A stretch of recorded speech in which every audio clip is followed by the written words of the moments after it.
Tapi kisah ini akan menyelesaikan masalahnya orang-orang yang punya hutang. Ini langsung pada seger semua ini. Orang-orang yang punya hutang insya Allah akan selesai masalahnya berkat cerita yang satu ini. Tapi syaratnya satu. Syaratnya jangan matikan nabimu, jangan wafatkan nabimu, jangan hilangkan nabimu Muhammad sallallahu alaihi wasallam. Nabi hanya pindah dari alam dunia pindah ke alam barzah, pindah ke sana. Bahkan tubuhnya Nabi tidak mati, tubuhnya tidak mati. Nama kematian buat Nabi hanya keluarnya roh dari jasad. Tapi jasadnya enggak meninggal, jasad Nabi tidak mati. Baru jasadnya syuhada saja masih hidup. Sayyidina Hamzah radhiyallahu taala anhu setelah 40 tahun kuburannya digali karena mau dibuat jalur perairan, dipindah. Ada salah satu alat gali yang kena tubuhnya, jenazahnya. Setelah 40 tahun masih mengucurkan darah segar.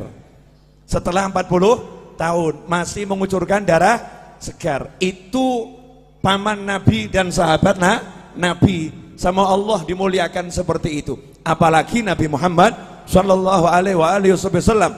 Di dalam Al-Quran jelas disebutkan orang-orang yang meninggal di jalan Allah. Jangan kamu kira mereka meninggal. Justru Allah juga ngomong gak boleh mengira beliau-beliau meninggal. Bahkan yang ngasih nama hidup itu bukan saya. Yang ngasih nama hidup itu bukan ulama. Yang ngasih nama hidup itu bukan Nabi Muhammad SAW. Tapi Allah sendiri yang mengatakan bal ahya. Mereka itu sungguh hidup di sisi Allah subhanahu wa ta'ala yurzakun. Dan bukan cuman hidup. Ada yang hidup gak dapat rezeki. Tapi ini hidup yurzakun, terus diberi rezeki oleh Allah subhanahu wa ta'ala. Itu baru kelasnya orang-orang yang syuhada.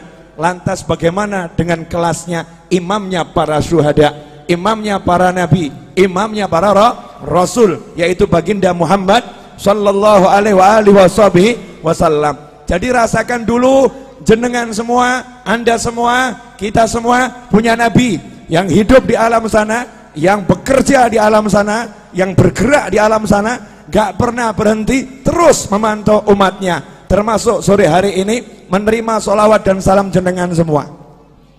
Diterima itu sholawat dan salam, karena ini kiriman ya, diterima oleh Nabi Muhammad SAW. Bahkan jelas alamatnya dari mana. Nah itulah bejonya saya, Majlis Ar-Raudhah. Padahal ini maulid Jamuri, betul ya? Nah tempatnya Majlis Ar-Raudhah, yang ngirim Jamuri. Yang ngirim Jamuri dan kawan-kawan semua dapat dicatat oleh Nabi Muhammad sallallahu alaihi wasallam. Nah kalau udah seperti itu, apa keuntungan yang didapat? Ini banyak orang yang lupa, banyak orang yang nggak paham, banyak orang nggak ngerti. Di zaman Nabi Muhammad SAW ada sahabat namanya Jabir bin Abdullah radhiyallahu ta'ala anhu. Sahabat Jabir ini punya kebun kurma dan dia punya hutang kurma, Masalahnya utangnya sama Yahudi yang benci Nabi, benci Islam. Karena tidak setiap Yahudi benci. Ya, Yahudi itu bangsa. Istri Nabi Sayyidah Sofiyah juga seorang Yahudiyah. Yang dibenci itu adalah ajarannya Yahudi yang memusuhi Islam. Lah ini udah ajarannya Yahudi, orangnya Yahudi pula. Bencinya sama Nabi luar biasa. Ketika melihat ada satu sahabat punya hutang belum bisa bayar, maka Yahudinya senang. Ini saatnya untuk menghina sahabatnya Nabi. Ini saatnya untuk merendahkan sahabatnya Nabi Muhammad sallallahu alaihi wasallam. Maka datanglah Yahudi ke kebunnya Jabir bin Abdullah radhiyallahu anhu untuk nagih utang. Ibu-ibu pernah diparani, ditagih? Tahu rasanya? Diparani gak punya duit, enak rasanya ya? Diparani sama orang yang badannya mungkin gede-gede, mungkin badannya tidak enak dilihat, wajahnya serem, itu tidak seberapa. Tapi kalau yang nyamperin ibu-ibu mulutnya cerewet, itu luar biasa. Ada mau bayar kapan utangmu? Utang nanti dibayar. Wah itu lebih dari pria-pria yang badannya besar itu, yang cerewetnya luar biasa. kalimatnya menusuk dan merobek-robek jiwa dan menyebabkan ibu sakit hati ketemu orang yang seperti itu. Hari itu Yahudi datang ke tempatnya Jabir. Nabi Muhammad SAW dimintai tolong sama Jabir, ya Rasulullah, tolong utang saya ini biar bisa ditunda, dibayar tahun depan. Yahudinya diajak bicara. Nabi ngajak sahabat, ini kerennya di sini, hebatnya di sini. Ada satu teman Nabi, sahabat Nabi punya utang. Uangnya buat bayar gak cukup, kebunnya buat bayar gak cukup. Nabi Muhammad SAW tidak duduk di rumahnya, tapi Rasulullah SAW ngajak sahabat-sahabatnya, yuk kita ke rumahnya Jabir, ayo kita ke kebunnya Jabir. Kasihan itu, Jabir digeruduk Yahudi, Jabir disamperin Yahudi. Ini Yahudinya lagi nagih Jabir, mau menghinakan Jabir. Berangkat Nabi Muhammad SAW bersama sahabat. Kemudian Rasul sendiri yang ngajak ngomong bicara si Yahudi. Artinya Nabi SAW tokoh masyarakat, Rasul punya jabatan, punya kedudukan, mau membela orang yang ditagih hutang, mau membela orang yang terlilit hutang. Saat itu Nabi belum punya duit, karena Nabi kalau punya duit tekno didom langsung, dibagi-bagi langsung habis. Apa sabda Nabi buat orang yang terlilit hutang? Kadang ini mubalih nggak paham, kemudian menyebutkan hadis yang seakan-akan orang meninggal punya hutang itu sengsara. Salah. Dulu Nabi Muhammad SAW bersabda, siapa yang meninggal punya hutang, saya tidak akan sholatkan jenazahnya. Maksudnya bukan karena benci, Nabi tidak mau nyolatkan jenazahnya dulu, minta sahabat yang punya duit, beres no ini, bayari hutangnya, sehingga masuk kubur udah selesai, gak ada hutang piutang. Kalau kita alhamdulillah sudah niru, kalau ada hutang piutang jadi tanggungan saya, tanggungan kami atau keluarga. Jadi Nabi nggak mau SAW ada umatnya yang meninggal dalam keadaan masih punya hutang. Makanya Nabi ngomong sama sahabat, tidak sama mulai sholat dulu sebelum hutangnya dilunaskan. Tapi begitu Nabi punya hutang, apa sabda Nabi Muhammad SAW? Siapa yang meninggal punya hutang, Nabi punya uang ya, siapa yang meninggal punya hutang, saya yang bayar hutangnya, saya yang lunaskan uangnya. Kalau dia nggak punya hutang, biar uangnya milik ahli warisnya. Kalau punya hutang, aku yang bereskan. Mana konglomerat sekarang yang berani ngomong begitu? Mana saudara yang berani ngomong begitu? Mana umat Islam yang berani ngomong begitu untuk orang yang tinggal di satu kampungnya? Yang di kampung ini yang punya hutang, kalau meninggal aku yang melunaskan. Mana yang seperti itu? Nabi Muhammad SAW bangkit membela sahabatnya, diajak ke rumah Jabir. Sampai di situ Nabi ngomong langsung sama yang namanya Yahudi. Yahudi, gini aja, kalau boleh pembayarannya ditunda, diundur, kasih perpanjangan waktu. Yahudinya ngomong, ya Abul Qasim, wahai Abul Qasim, julukan Nabi Muhammad SAW, wahai Abul Qasim, tidak bisa, hari ini juga harus dibayar. Bu, kalau jenengan ditagih utang 5 miliar, hari ini harus dibayar. Ngeluh atau enggak ngeluh? Ngeluh ya. Punya uang cuman 100.000, tagihannya 5 miliar. Pusing atau enggak pusing? Pusing. Lah ini Nabi Muhammad SAW datang, kasusnya begitu. Kebun korma ini buahnya cuman sedikit, hutangnya bertonton, jadi enggak mungkin bisa dibayar. Maka Nabi mengatakan kepada Yahudinya, tunggu sebentar. Kemudian Jabir bawa korma sedikit, disuguhkan Nabi Muhammad SAW. Itulah adabnya sahabat. Kedatangan Nabi sepunyanya apa ya disuguhkan. Ini ya Rasulullah, korma muda disuguhkan. Setelah itu Nabi Muhammad SAW ngelilingi kebun kormanya Jabir.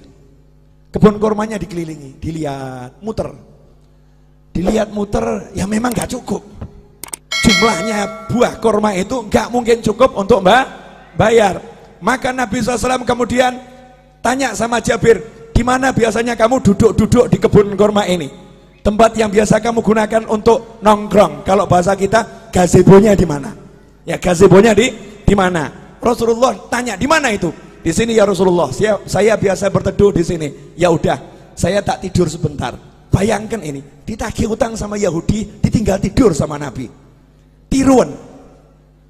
Maksudnya apa? Utang nggak usah dipikirin.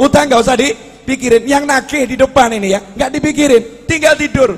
Tidur Nabi Muhammad SAW. Ini nanti bisa dicek di Syarah Fathul Bari, Syarah Bukhari ya.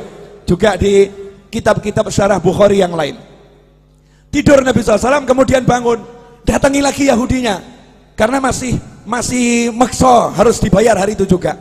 Rasul berkata, gimana? Bisa enggak ditunda dulu pembayarannya? Kasih perpanjangan. Tidak bisa, harus hari ini. Ya sudah. Nabi SAW keliling lagi. Tawaf. Ngelilingi kebun kurma. Ditawafi. Setelah selesai ditawafi, Nabi bilang sama Jabir, Jabir, sudah sekarang kamu panen tuh kurmanya, bayarkan. Panen, bayarkan. Saya tidur dulu. Nabi tidur lagi. Asik ya? Tidur. Bangun tidur, Nabi nanya sama Jabir, gimana? Udah beres? Beres ya Rasulullah. Itu hutangnya kurma lunas semua. Bahkan ini kurma saya nggak berkurang. Panennya lebih banyak dari panen bertahun-tahun ini. Ini nggak masuk akal ya Rasulullah. Disitulah Nabi bersabda, Ashhadu anni Rasulullah. Aku bersaksi, aku adalah Rasulullah. Kalau bahasa kita, saya Nabi, saya Rasul. Rasulullah bangga dengan kerasulannya. Aku bersaksi, aku adalah Rasulullah. Sallu ala Nabi. Allahumma sholli wa sallim alaih. Pelajarannya apa? Pelajarannya banyak, tapi saya mau garis bawahi satu. Lah kamu kalau ada masalah, nabimu mbok buang. Kamu punya masalah, nabimu kamu singkirkan. Kamu punya masalah seperti nggak punya nabi. Sahabat ada masalah, punya nabi. Sahabat ada masalah, tahu punya Rasul. Makanya yang ngomong sama nabinya, ngomong sama Rasulnya. Nah kalau sudah jadi sahabatnya Nabi, jadi temannya Nabi SAW, kalau punya masalah, Nabi selesaikan. Nah kenapa kita sekarang ada masalah, nggak selesai-selesai, nggak pernah menjadikan Nabi sebagai teman, nggak pernah menjadikan Nabi sebagai sahabat. Beda dengan para kiai dan habib-habib tempo dulu. Habib dan kiai tempo dulu tuh tidak pernah mengajarkan pakailah pakaian dengan tangan kanan, melepas dengan tangan kiri. Gak seperti itu. Tapi para habib dan para kiai ngajari pakailah pakaian, bayangkan gimana Nabi pakai pakaian. Nabi kalau pakai pakaian tuh kamu bayangkan dulu. Nabi kalau pakai pakaian tangan kanan dulu. Kalau melepas tangan kirinya. Rasulullah SAW kalau pakai sandal kaki kanan, kalau melepas kaki kiri. Bukan masalah kanan kirinya, tapi suruh bayangkan nabinya, suruh bayangkan Rasulnya Muhammad Sallallahu Alaihi Wasallam. Nah kalau kita udah seperti itu, jalan kita bayangkan gimana Rasulullah pakai sandal, kemudian jalan kita bayangkan bagaimana Rasulullah berjalan, duduk kita bayangkan bagaimana Rasulullah dulu SAW. Maka kalau kita punya hajat, ada masalah, tinggal ngomong, Kanjeng Nabi pengen beli rumah nggak punya duit, ngomong. Oh. Kamu kira ini semua jadi begini karena saya punya duit? Enggak.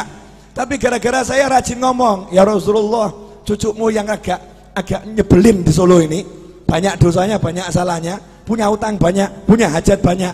Please, mintakan sama Allah, lunaskan. Mintakan sama Allah, selesaikan. Mintakan sama Allah. Nah kalau Jabir sahabat, Jabir itu sahabat, Nabi datang ngurusi, masa saya cucunya nggak diurusi? Nggak mungkin. Masa saya cucunya nggak diurusin? Nggak mungkin. Lantas bagaimana dengan Anda? Beb, saya bukan cucu Nabi. Tenang, Anda semua bisa jadi saudara Nabi Muhammad SAW. Rasul dalam hadis mengatakan, sungguh saya kangen sama saudara saya. Maka sahabat ngomong, ya Rasulullah, kan kami ada di sini, kami saudaramu, kok dicari? Kenapa? Saya nggak cari kalian, kalian sahabat saya, bukan saudara saya. Lantas siapa saudaramu ya Rasulullah SAW?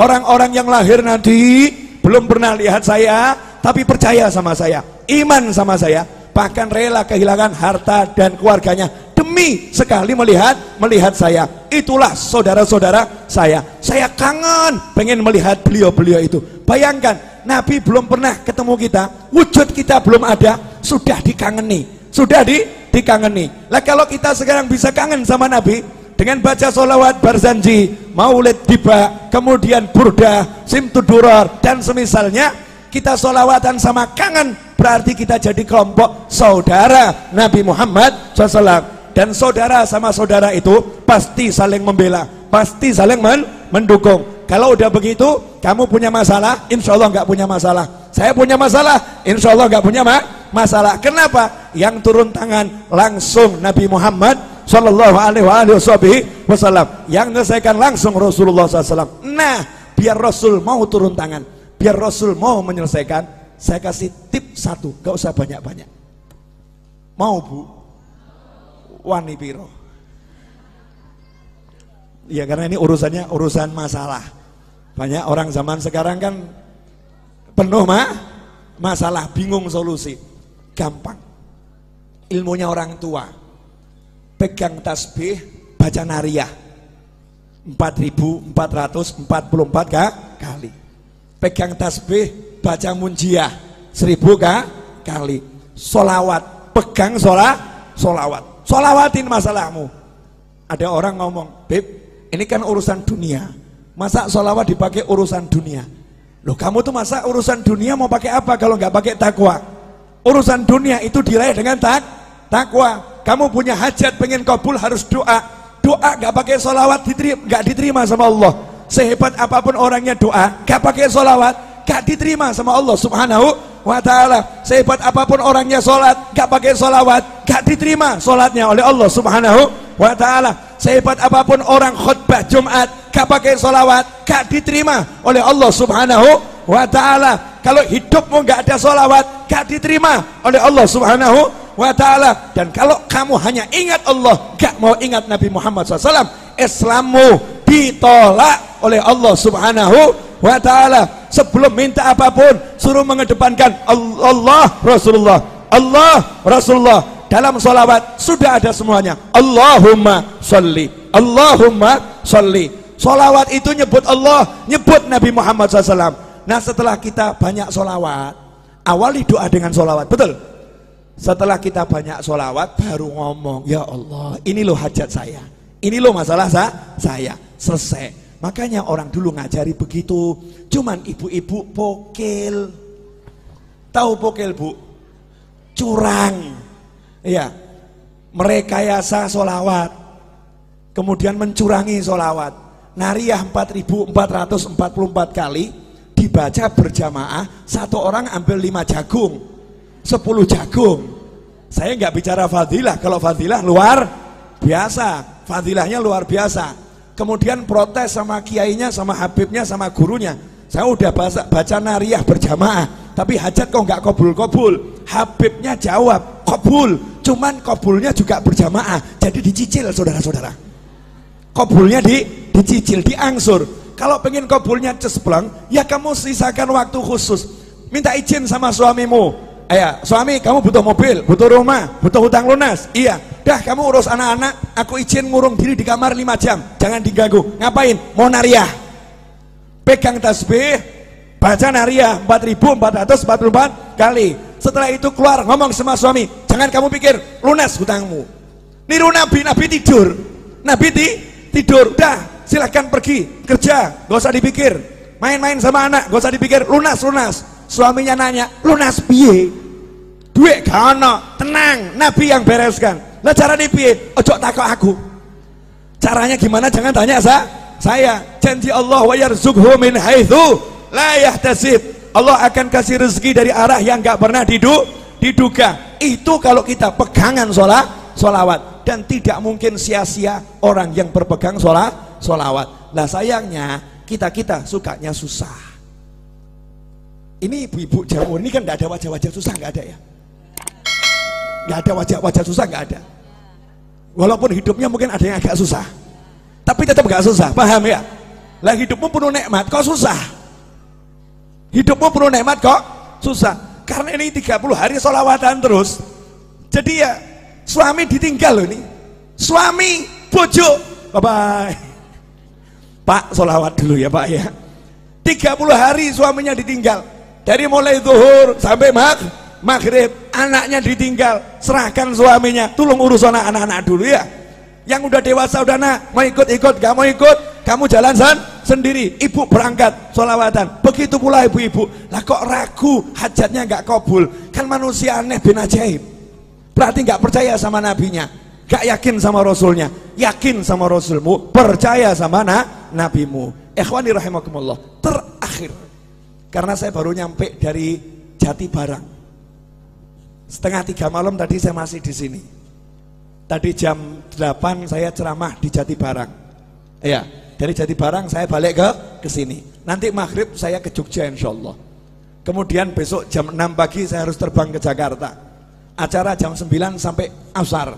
Padahal asar saya pergi ke Bandung, jalan-jalan terus, asik. Enak tak? Wajah saya wajah lelah atau bahagia? Lah makanya, berarti enak atau enggak enak? Enak, jalan-jalan toh terus asyik, keliling terus ya, keliling terus. Ketemu orang mumet, saudara-saudara. Orang mumet yang bisa bahagia. Terakhir. Ini ibu-ibu, ini perlu dijelaskan. Saya masih ingat kata-kata Habib Anis. Ibu-ibu itu yang wirid-wiridnya jauh lebih banyak dari bapak-bapak. Bahkan mungkin ibu-ibu itu punya buku doa terbanyak dibandingkan bapak-bapak. Yang paling hafal doa-doa itu ibu-ibu. Doa pelunas hutang 1, doa pelunas hutang 2, doa pelunas hutang 3 gitu ya. Itu ibu-ibu. Saking mumetnya, wiridnya luar biasa, itu ibu-ibu. Nah gini Bu, yang di atas juga, pemirsa di rumah juga, sering ada orang yang ngomong begini, saya semakin rajin sholawat, kok rezeki semakin seret. Sejak ikut Jamuri kok bisnis saya berantakan. Sejak ikut Majelis Ar-Raudhah kok warung saya sepi. Warung saya sepi. Dulu waktu saya nggak pernah sholat, warung saya laris. Waktu saya mabuk-mabukan, rezeki saya lancar. Saya mendekat sama Allah, kok dunia menjauhi saya. Nah ini yang ngomong begini gagal paham. Gagal paham. Boleh saya membuat ibu-ibu lebih tercerahkan? Boleh? Bu, pilih duit atau sehat? Pilih anak atau duit? Gini, ulangi. Pilih duit atau sehat? Pilih punya anak atau enggak punya anak? Pilih punya duit tapi enggak punya anak, atau enggak punya duit tapi punya anak? Mestinya ya. Punya duit, punya anak. Kenapa saya nanya seperti ini? Maksud saya begini loh. Yang namanya duit itu kecil. Tahu kata Allah Ta'ala, dunia dan segala isinya la ta'dilu janaha ba'ullah. Dunia dan segala isinya tidak sepadan dengan sebelah sayap nyamuk. Sebelah sayap nyamuk sama dunia, maqablal akhirah, semuanya itu. Planet-planet, kemudian galaksi, antariksa, dan segala isinya, kalau ditimbang dibandingkan sebelah sayap nyamuk, kata Allah Ta'ala, masih berat sayapnya nyamuk dalam pandangan Allah. Artinya gak ada artinya sama sekali. Jadi kalau kamu punya duit seberapapun, itu rezeki yang remeh-temeh, rezeki yang hina, rezeki yang kecil, rezeki yang jelek. Karena jeleknya yang kafir dikasih, yang maksiat dikasih. Barang elek, silakan ambil, barang jelek, ambil, boleh saya minta? Oh boleh, barang elek, jelek, ambil, karena jelek. Barang bagus, saya minta. Nanti dulu, syarat dan ketentuan berlaku. Syarat dan ketentuan berlaku. Nah yang barang bagus apa? Bisa sholat, bisa zikir, bisa sholawat, bisa bekti sama orang tua, bisa puasa, bisa baca Al-Quran, bisa menikmati maulid. Ini rezeki yang luar biasa. Makanya ketika kamu mendekat sama Allah, kemudian kok duniamu kecil, kecil, itu tanda-tanda bahwasanya kamu dikasih rezeki yang sangat besar. Masalahnya duitmu seret, itu aja. Cuman duit yang seret, tapi kan mata sehat, telinga sehat, kaki sehat, semuanya sehat, bisa menikmati majelis, bisa bahagia. Ada orang yang duitnya banyak, habis buat berobat. Ada orang yang duitnya banyak, habis untuk memuaskan nafsunya, nggak puas, cari bahagia, nggak bahagia. Lanjenengan modal masuk Jamuri, duduk silo, selonjor, senden, bahagia. Kok murah men ya? Gampang men nih, bahagianya, mudahnya luar biasa. Nikmat dari Allah Subhanahu wa Ta'ala. Kuncinya di situ. Buang dulu dunia dari hati. Kecil kan, nggak ada manfaatnya, cilik, gak ada artinya. Setelah bisa kamu buang, nanti di situ dunianya akan datang. Bahasa saya begini, perempuan cantik itu kalau dikejar semakin gaya. Betul? Ini pengalaman pribadi ini. Ya, pria tampan kalau dikejar juga semakin gaya. Tapi kalau dicuekin pasti penasaran. Ini semua orang ngejar saya ya. Kok yang satu ini cuek-cuek saja ya? Akhirnya kebalik. Yang cantik tadi itu akan ngejar, betul ya? Ngejar.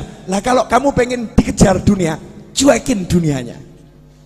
Cuekin dunianya. Kalau kamu cuek sama dunia, dunianya nanti akan penasaran. Kok aku nggak disentuh ya? Aku nggak dicari sama dia ya? Aku kok nggak dianggap ya? Dunianya akhirnya jor-joran. Ambil, ayo, tertarik sama aku. Ambil, tertarik sama aku. Kita tetap nyantai-nyantai saja. Cuek, nggak ngaruh. Itu kunci untuk menguasai dunia. Rahasianya di situ. Terakhir, udah ini saya ceramah bengak-bengok biar ngantuknya hilang kabeh. Karena ini jamnya jam ngantuk dari tadi jam 1 kan ya. Ngantuk. Terakhir ibu-ibu yang dimuliakan Allah Subhanahu wa ta'ala.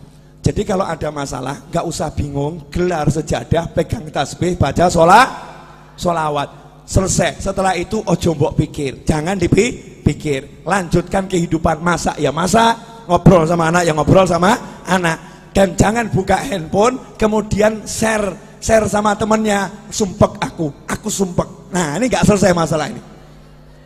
Sumpek, saya lagi banyak masalah. Semakin kamu nyebut, semakin sumpek itu.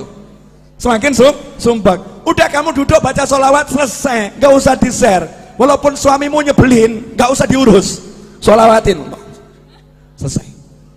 Loh, saya punya pengalaman, orang curhat sama saya, Beb, ini suami saya kok ngombak-ngambek terus nih, Beb. Pulang ke rumah ketemu suami wajah ngambek terus. Suntuk saya, Beb. Gimana caranya? Sholawatono. Selesai. Jadi nanti kamu ngelus-ngelusnya sama sholawatin. Allahumma sholli ala sayyidina Muhammad. Di hati saja tidak disolawatin. Besoknya laporan lagi, Beb, alhamdulillah gimana? Udah nggak ngambek lagi. Silahkan dipraktekkan ibu-ibu ya.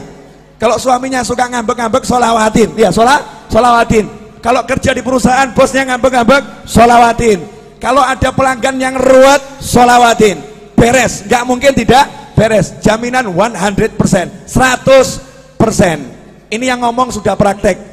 Yang ngomong sudah praktek. Kalau ketemu orang ruwet-ruwet, modal saya tak sholawatin, selesai. Ya, sholawatin selesai. Kalau saya nggak kuat nyolawatin, saya titip sama teman-teman saya, duduk di musola baca munjiah 100 kali, saya punya hajat.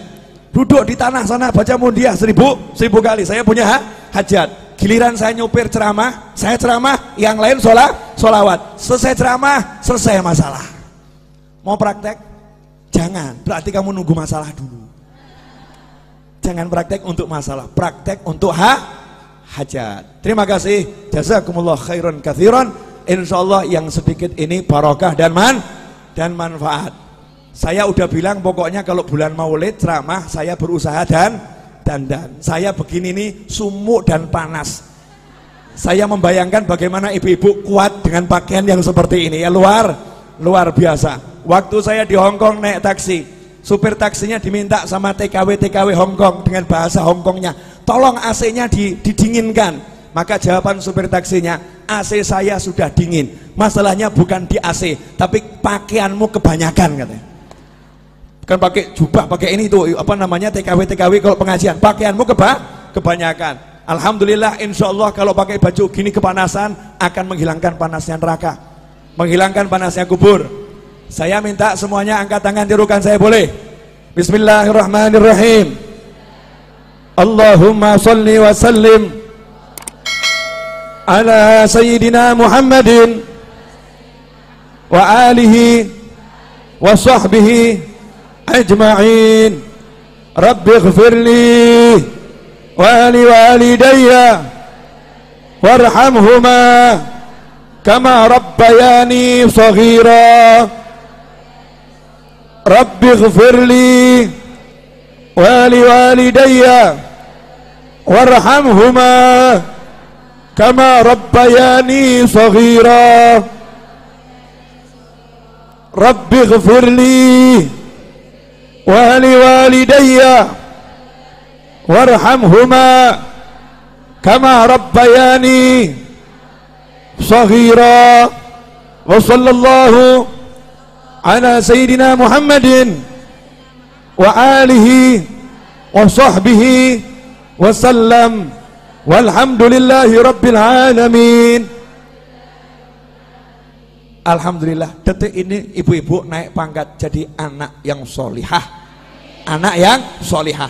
Karena dalam hadis disebutkan waladun solihun yad'ulah. Anak soleh itu yang mendoakan orang tua. Amanat saya, sehabis sholat jangan tinggalkan doa ini, Rabbighfirli wa li walidayya warhamhuma kama rabbayani shaghira. Dan ajarkan pada siapapun, ajarkan kepada anak kita. Janji Nabi, Allah tidak akan memutuskan rezeki dari seorang hamba yang hamba itu tidak memutuskan doa untuk orang tuanya. Maka kalau kita doakan orang tua kita terus, maka rezeki zahir dan batin tidak akan putus. Saya mengucapkan jazakumullah khairan dan mohon maaf atas segala ketidaknyamanan dan kekurangan majelis ini dalam menyambut Anda semua. Mudah-mudahan dimaafkan dan barokah, amin. Wassalamualaikum warahmatullahi wabarakatuh.